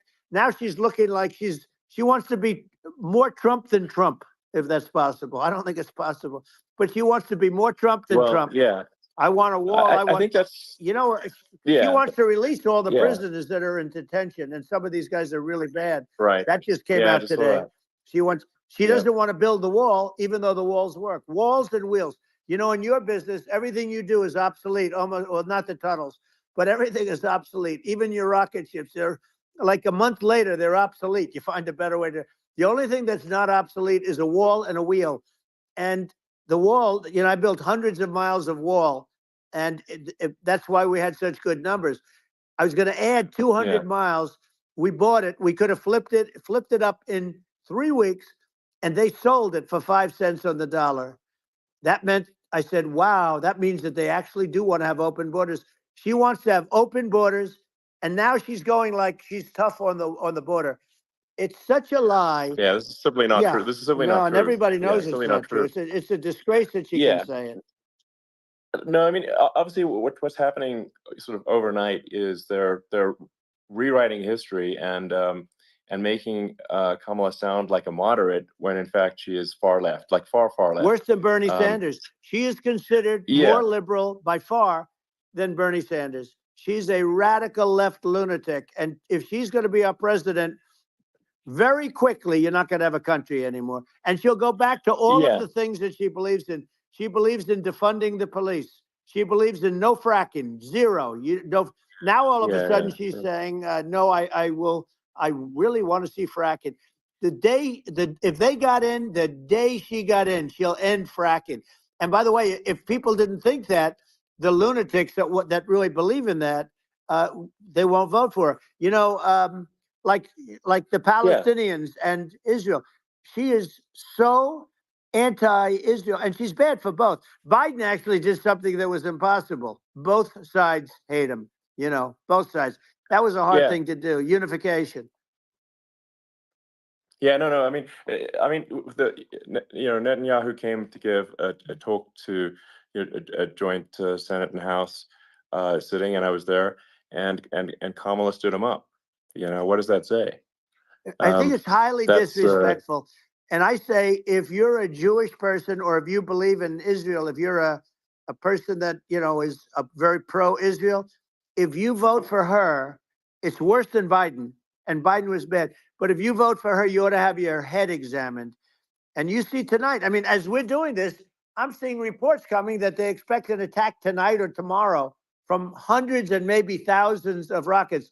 You know, their Iron Dome, as they call it, as we all call it, but their shield that they build, that can be swamped. We'll use the term that's appropriate, swamped. But they swamp it by shooting enough missiles. You know this better than anybody. By shooting enough missiles, they can't defend themselves. You know, they just obliterate the whole place. And that's what some people think they're looking to do. And we have no leadership. There's no respect for the United States of America with these people. And I'm telling you, she'll be worse than him, because she's a believer in being radical left, and he wasn't. I think you're right. I mean, you really, it's important for the public that may be listening to this to look at Kamala's track record, you know, before the last month, and say, is that a track record you agree with? And I think if you're an independent moderate, you definitely would not agree with it, because it is her behavior has been far left, and we're seeing just an overnight propaganda attempt to rewrite history and make it sound like Kamala's moderate when she in fact is not moderate. Well, her running mate approved, signed into legislation, tampons in boys' bathrooms. Okay, now that's all I have to hear. Tampons in boys' bathrooms, and that means she believes in that too. I mean, she picked this guy because he was the closest to her. A lot of people thought she'd pick sort of the opposite, but she picked an anti-Israel radical left person. But she is far worse, they say, than Bernie Sanders. If we have her as a president, if we have a Democrat at this moment as a president, I don't think our country can survive. I think it's a massive. I think we're in massive trouble, frankly, with the Kamala administration, and that's my honest opinion. And I think really it's essential that you win for the good of the country for this election. And I mean, I'm just stating my opinion. Now, you know, you may have seen this, but I got a letter from the EU Commission, saying, you know, to not have disinformation on during this discussion that we're having, and you know, there's a lot of attempts to do censorship and to force censorship even on Americans from other countries. And you know, what do you think about that? Well, I know the European Union very well. They take great advantage of the United States in trade, as you know. We, through a different forum, NATO, we protect them. And yet, if you build a car in the United States, you can't sell it in Europe. You just can't sell it. It's impossible. The same thing with our farmers. Our farmers find it very difficult to do business. You know, we have a deficit with them of $250 billion, which people don't know. It sounds so nice, the European Union, but let me tell you, they're not as tough as China, but they're bad. And I let them know it. And that's probably why they notified you. No, they don't treat our country well. We defend them, you know, with Ukraine. So we're in for 250 billion, and they're in for about 71 billion, and they have the same size. It's, if you add up the European nations that, you know, in terms of an economy, it's about the same size when you say as us, and they're in, and they're in much greater risk. They're right there. We have an ocean separating us from, in this case, the enemy would be Russia. It used to be for the Soviet Union, but let's assume they're close enough. And what happens is they're in for 70 something million. I think even less than that, billion, and we're in for about 250 billion, and it could be a lot higher than that. And I say, why aren't you going to equalize? Why aren't they paying what we're paying? And they're in much more, you know, it's much more important for them because of the fact that, you know, they're right near there. I mean, they're all sort of in that location. We're not, but they should, and I did it with NATO. There were only 7 countries that were paid up in NATO out of 28 at the time. And the United States was the United States was subsidizing NATO, tremendously subsidizing NATO. And I said, I went in and I said, you got to pay up. If you don't pay up, we're not going to defend you any longer. I took a lot of heat, but you know what happened? Billions and billions of dollars came flowing in. And you know, I think a lot of the public isn't aware of the fact that the United States pays a disproportionate share of the NATO expenses. And then we get taken advantage of on trade.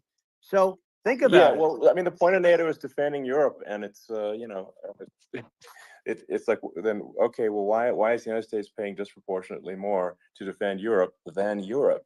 That doesn't make sense. That's unfair, and that is an appropriate thing to address. Well, you know, when you talk about cost cutting and savings and everything else, I mean, honestly, look, there's nobody that feels worse about the Ukraine situation than I do, because I know it would have never happened. I know Zelensky. He was very honorable to me, because when they went with the Russia hoax and they said I had a phone call with him, he said it was a perfect phone call. It was a great phone call. He could have grandstanded and, you know, said, oh, he was very threatening. He said, no, it was a very nice phone call. I called him up to congratulate him on his win, and you end up getting impeached because these people are lunatics. You know, I was talking about the difference from the people within and the enemies on the outside. In many cases, the people from within are more dangerous for our country than the Russians and the Chinas. If you have a smart president, you're not going to have a problem with them. You're going to do things. Yeah. Now, they've taken advantage of us incredibly, but you're going to do things with the right person.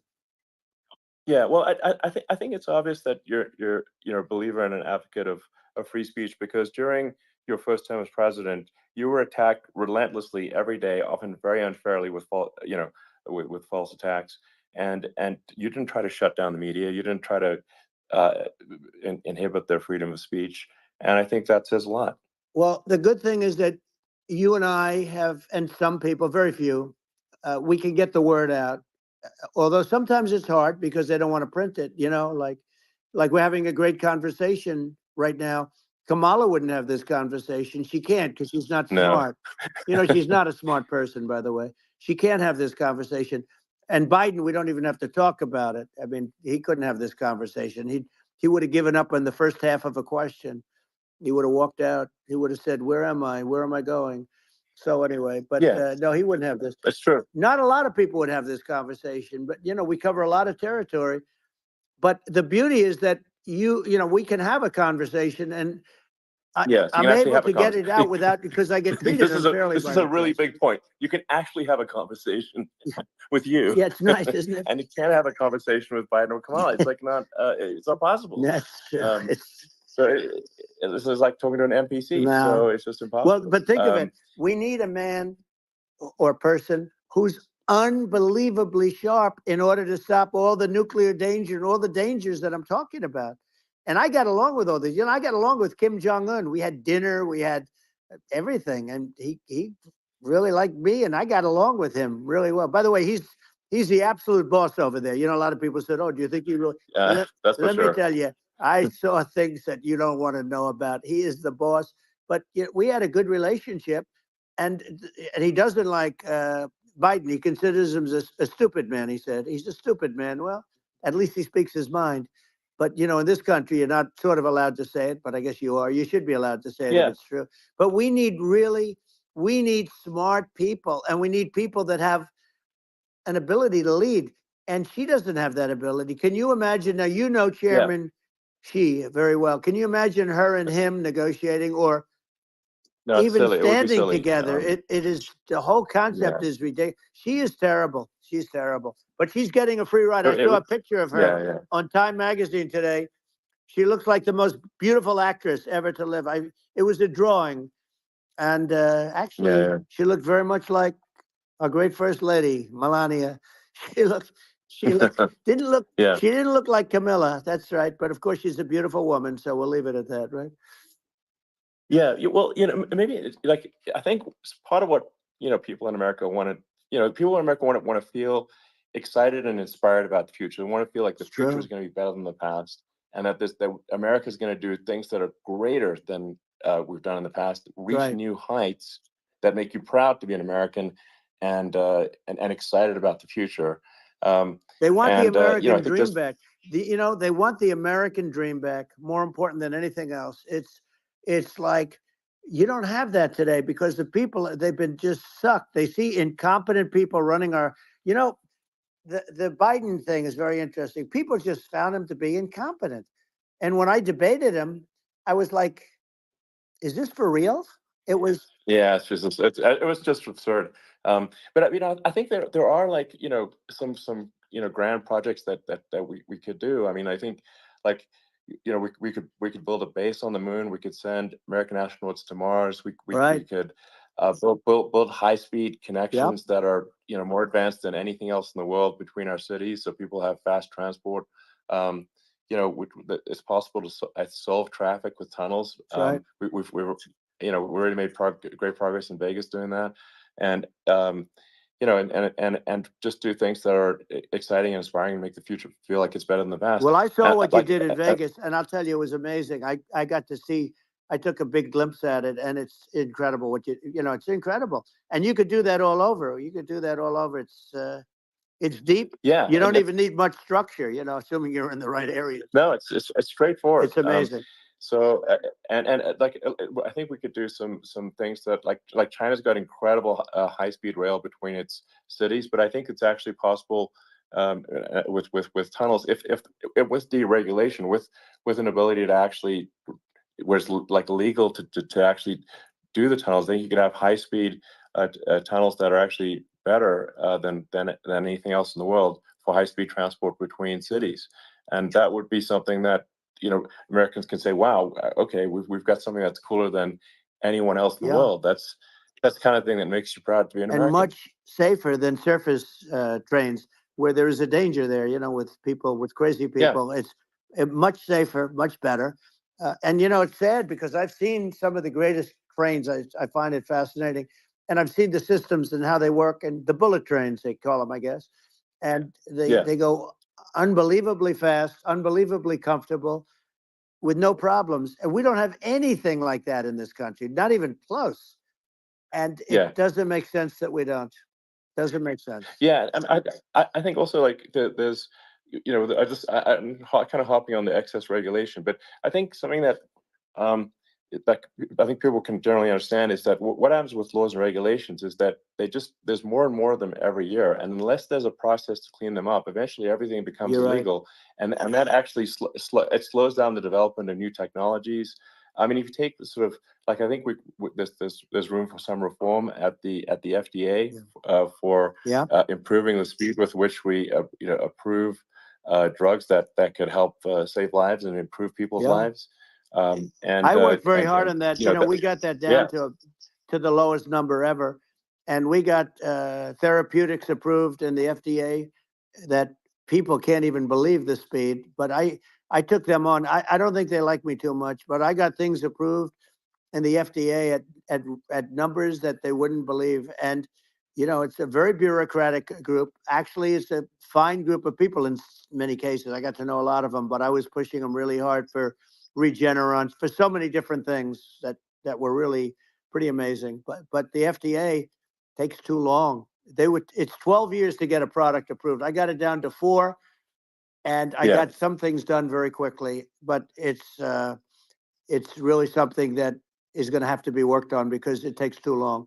Just takes too long. Yeah, it just takes too long, and it's you end up in the same with the approval, but it's just you know, it takes years instead of something that I think could potentially take months, and that improves people's lives. I think, you know, but I just wanted to hop on this point that, like, there has to be an active process for reducing rules and regulations, because otherwise they just keep building up every year, and you get like hardening of the arteries, and eventually everything's illegal or takes forever, and then we just ossify as a society. We can't make any progress, and it's a really big deal. You know, Elon, just getting back to the FDA for 1 second, I got something done called Right to Try. This is where you can go in, and if you're terminally ill, you can use a space age, you know, medicine or whatever it may be. We have the best doctors, the best labs in the world. We really do. But people would go to other countries because you couldn't use the product, even if they thought it worked, because it's going through the FDA. I got it approved where you can, you basically, you look, nobody wanted, the doctors didn't want it because of the liability. The country didn't want it, our country, because they didn't want to get sued. These are people terminally ill. The insurance companies didn't want it, and the pharmaceutical companies, nobody wanted it. I got everybody into a room, and we came up with an agreement that you won't get sued. And also, they didn't want it on their record. If somebody's terminally ill and they die after taking a drug, they didn't want that on their record. So we set a separate list if somebody was, so it wouldn't count as a negative. Okay. And as you know, we got it done.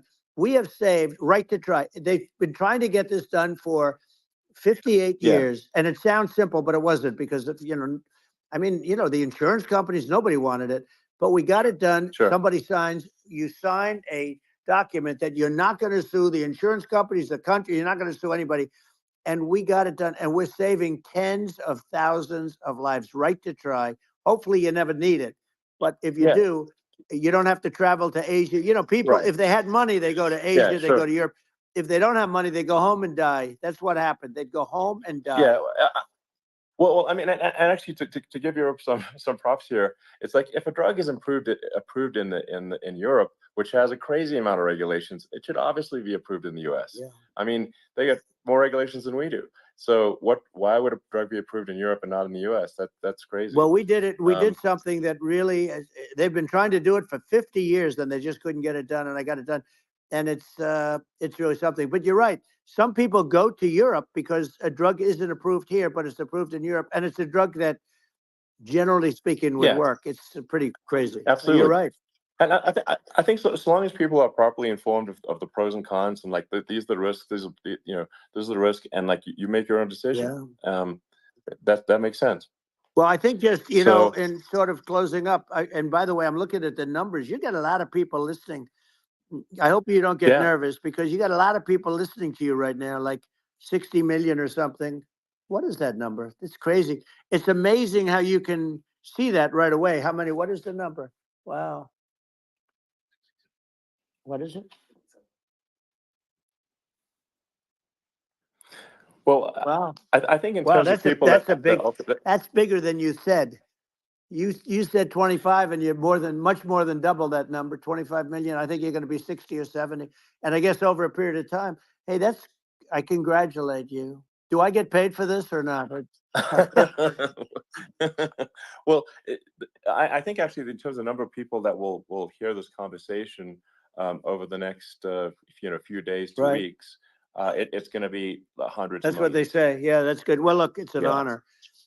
But I just asked this: are you better off now, or were you better off when I was president? Nobody's better off now. People, you know, we put out polls on that, and nobody's better off now. Inflation has killed it, and you know, they also feel very unsafe. You look at what's going on with a lot of different things. You look at the riots we had at the colleges over. I mean, it's ridiculous, but all of the riots, they just feel unsafe. And now they really feel unsafe because you have a new form of crime. It's called migrant crime. I call it Biden migrant crime. Maybe I'll call it Kamala migrant crime.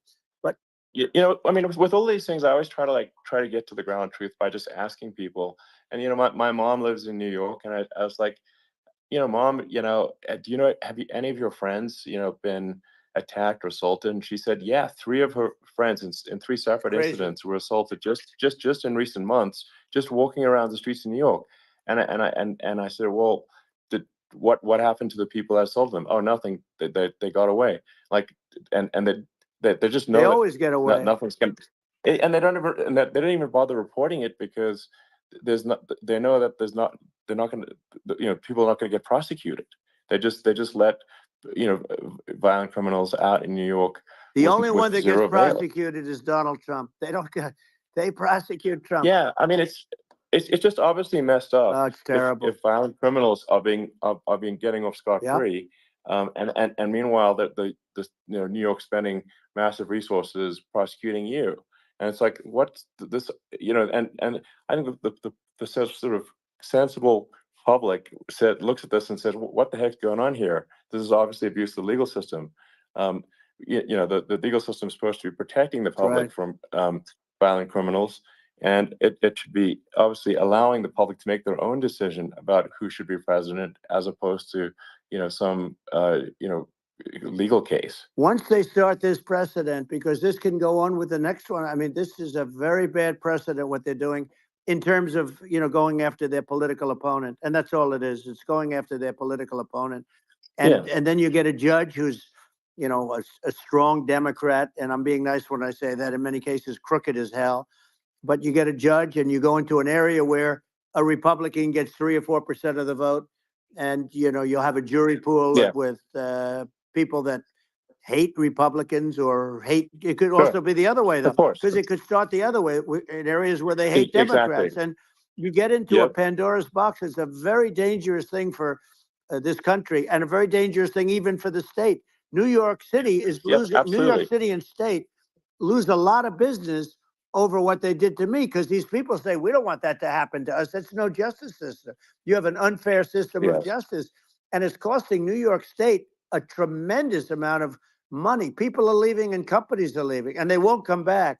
So, you know, all of that stuff is important, but the economy now is the big thing, and we can turn that economy up so fast, and people are going to be back again. We're going to get rid of inflation. I think there's a lot of opportunity. Right. Absolutely. So, and I just want to, I want to congratulate you. You've done an amazing job. You have definitely got a fertile mind. You know, we can talk, you and I can talk about rockets. Well, it's kind of you to say. Thank you. Tunnels. We can talk about tunnels and rockets and electric cars, so many things. And now you're into the AI, and that's going to be another beauty, I'll say. So it's an amazing thing you've done, Elon. It's an amazing thing, and I congratulate you. I mean, thank you. And well, I mean, I just say here, you know, here's to an exciting, inspiring future that people can look forward to and be optimistic and excited about what happens next. And that's the kind of future that I think you will bring as president, and that's why I endorse you. Well, I appreciate that. That endorsement meant a lot to me. Not all endorsements mean that much, to be honest. Your endorsement meant a lot. And, you know, we have a phrase, make America great again. It's pretty simple, but it really says that we want to make America great again. And we can do it. We can do it now. But if we were going to suffer another 4 years like we've suffered for the last 4 years, I'm not sure the country can ever come back. That's how bad it is. It's so bad. We have to do a lot of things. I think that's a very real risk. It's a big risk. It's a very real risk. And it's, you know, I'd just like to note to people listening, like, I've not been very political before. And if you look at my record, I've actually been, I'm not like, sometimes they try to paint me as like a far right guy, which is absurd, because I'm like making electric vehicles and, you know, solar and batteries, helping with the environment. And I actually, you know, I supported Obama. I stood in line for 6 hours to shake Obama's hand when he was running for president. And, you know, so it's not like I'm like some sort of dyed-in-the-wool long-term Republican. I call myself, you know, historically a moderate Democrat, but now I feel like we're really at a critical juncture for the country, and you know, I think a lot of people thought, you know, the Biden administration would be a moderate administration, but it's not, and obviously that we were just going to see an even further left administration with Kamala. That's my honest opinion. I mean, her dad is literally. I mean, she was brought up as an actual. Her dad is a Marxist economist.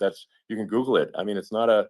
We're not making this up. You know, that's how she was brought up. So, and we want to have a future that is prosperous. And I think we're just at this critical juncture.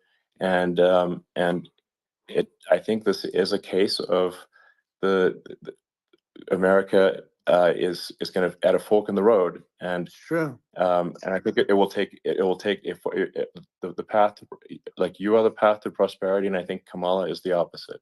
Then that's my honest opinion. I'm gonna get attacked like crazy, and you know, I've also experienced quite a bit of lawfare myself, but I'm just trying to tell people my honest opinion, and I haven't been really active in politics before, and I'm just trying to point out that my track record historically has been moderate, if not moderate, slightly left, and so this is to people out there who are in the moderate camp to say, I think you should support Donald Trump for president, and I think it's actually a very important junction in the road, and we're in deep trouble if it goes the other way. Well, I want to thank you, and you know, I actually always did think of you as somewhat left. I must say that. So it's Yeah. even more of an honor to have your endorsement. I know how strong you feel about it. But you know, when you think of her, San Francisco 15 years ago, I had a great friend, Bob Tish. He said it's the greatest city in America, and now it's almost not livable there. And California likewise. And she was involved in the destruction of San Francisco and the destruction of California. And she will be involved in the destruction of our country if people are so unwise as to elect her. And I hope that doesn't happen. And I hope the elections are going to be run honestly. And we're going to turn this country around. We're going to do things and we can do it fairly quickly. And we have to get rid of the criminals that have been, you know, given to us by other countries as they laugh. They laugh at us. They think we're stupid to accept these people. These are radical, stone cold killers in many cases and terrorists. And they're in our country by the hundreds of thousands. Yeah. And we have to take them out. Yeah. I mean, if I could summarize it, perhaps, you know, I think these are issues that I think most people in America would agree with, which is that we want safe and clean cities, we want secure borders, we want sensible government spending, we want to restore both the perception and reality of respect in the judicial system. Just, you know, stop the lawfare, and I think that's like, and how are those even right-wing positions? I think those are just that's just common sense, and that's. I mean, would you agree with that? 100%. I don't understand, you know, they call it progressive. They don't like the word liberal anymore, but call it liberal or progressive. I don't understand how somebody could say that it's okay for them to empty prisons into our country.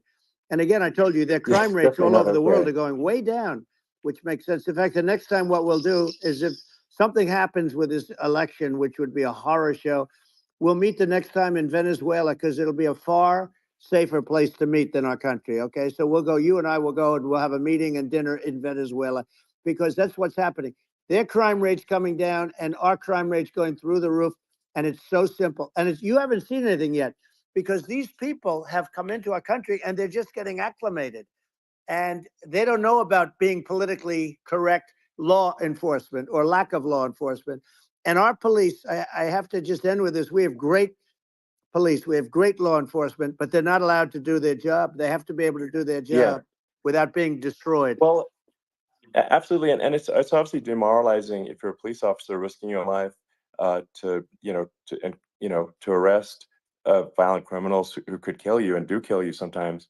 And then you arrest the violent criminal, and then the DA, you know, doesn't prosecute and that's let the guy out. Well, then, like, why should a police officer risk their life to arrest a violent felon? Well, even worse, Elon, if nothing's going to happen. Even worse, they prosecute the police officer. They go after it and they prosecute the police officer, and they take away his pension. They take away his job. He loses his family. He loses his house.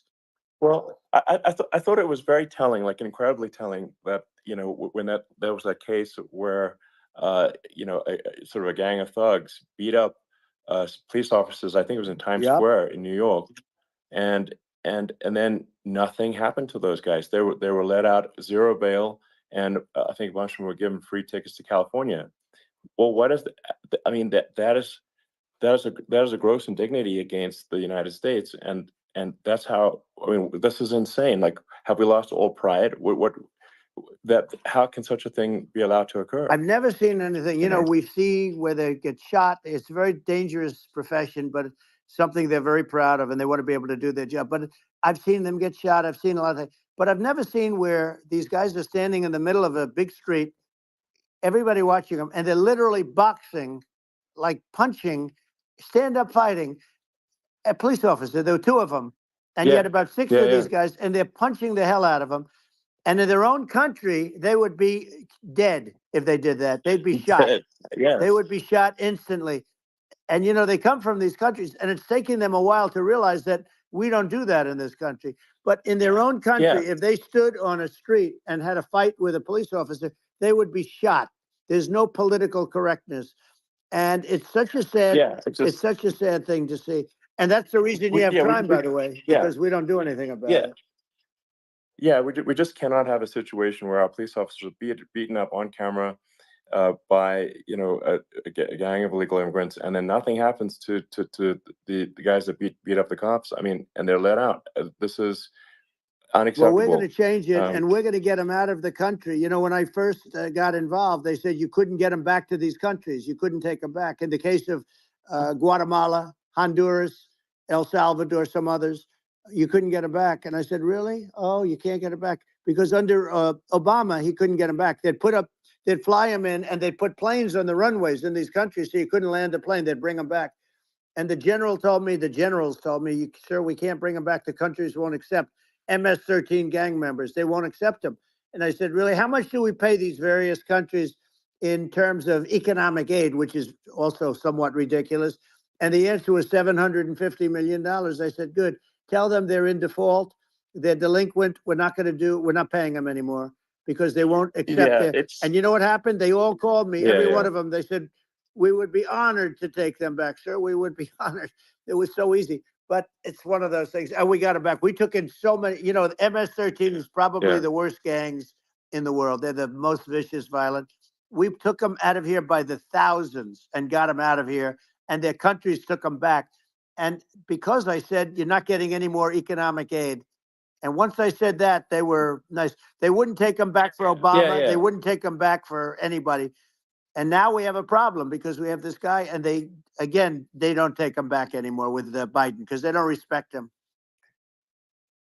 Yeah. It's just gotta be done. We just can't have you know, whether they're citizens or not citizens. We can't have, because they won't prosecute citizens either, not just illegals. So if it's, you can't have violent, you know, repeat violent offenders that are not that don't get incarcerated. That's right. Because they will obviously, by definition, continue to you know, hurt people. And I think where part of this comes from is that there's and I do sort of consider myself liberal in some ways. I mean, it's just that you want to have empathy for people. Obviously, you want to have empathy for people. I totally agree with that. You want to have empathy, but you also have to have empathy for the victims of the criminals. And if you just have empathy for the criminals, it's actually shallow empathy. It's not real.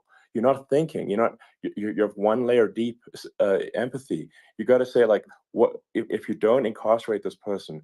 Who are they going to hurt? They might kill someone, they might rape someone. If you don't incarcerate them, you have to have empathy for the victims. And there's a lack of empathy for the victims of the criminals, and too much empathy for the criminals. It doesn't make sense. That's why you want to have deep empathy for society as a whole, not shallow empathy for criminals. Right. And we have to give our police officers the dignity and the respect that they deserve. And we have to let them do their job. They can do a great job, but we have to let them do their job. And if we don't do that, it's going to all disappear. There's never been a society like this where you're allowed to do anything you want and nothing happens. And I'm talking about violent crime. And it's going to get more violent because these are really, really violent people. And we're going to get them out of our country, and we're going to get them back to where, because they were sent here by the presidents and by the various people that run those countries. And I know every one of those guys. And they're smart people, and they're streetwise people. And they really think that the USA is stupid. They think we're run by stupid people, and they happen to be right. But when I was there, we had no problem. We got them out. We took out thousands of MS-13 gang members. We brought them back. And now, again, it's the same old story. We don't do it.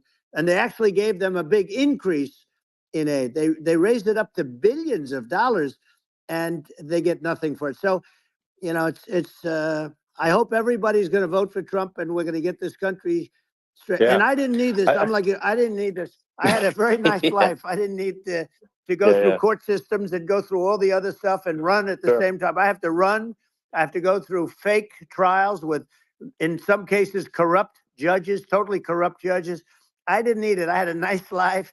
I have great locations. I have beautiful oceans that I have places. You know, but I felt it was important. And if I had to do it over again, you probably think I'm crazy for doing it, actually. But if I had to do it over again, I would have done it over again, because this is so much more important than me or my life. We're going to save this country. This country is going down. And these people are bad people that we're running against, and they're liars. They make statements. They do things that are so bad.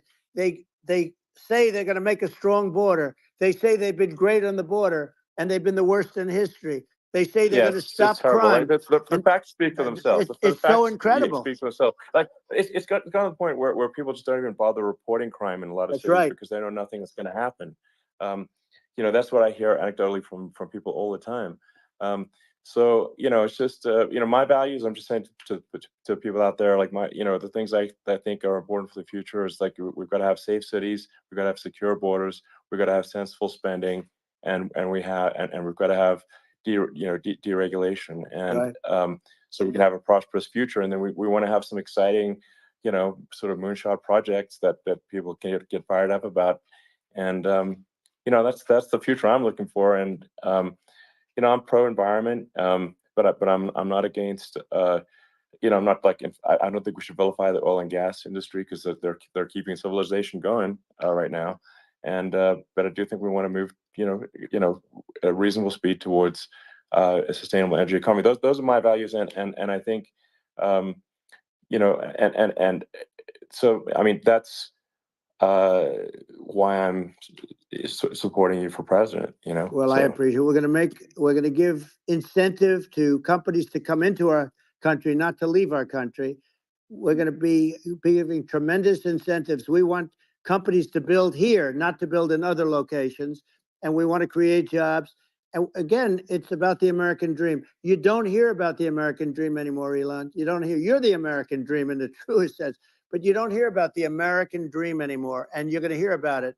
People, they need that incentive to go out and do it. And they're going to love their lives. I mean, they're going to look forward to getting up in the morning and going to a job that they love, not a job that they can't stand, or not any job at all where they have no money, where they literally have no money. And then they end up with violence and lots of other problems. No, we're going to do some great things. And I learned a lot in the first. We had a great economy and all of that. We rebuilt the military. We did so much, but I also learned the best people. I learned the good people, the smart people, the dumb people, the people that can do things. The people, you know, you learn. When I first came in, I tell people I was in Washington, D.C. only 17 times, according to the fake news media. I was in 17 times. I never stayed over. And you don't know people. You rely on other people to give you names, and then you realize the people you relied on weren't so good. Now, we had great people, but we also had some where I wouldn't have, you know, used them had I known. Now I know everybody.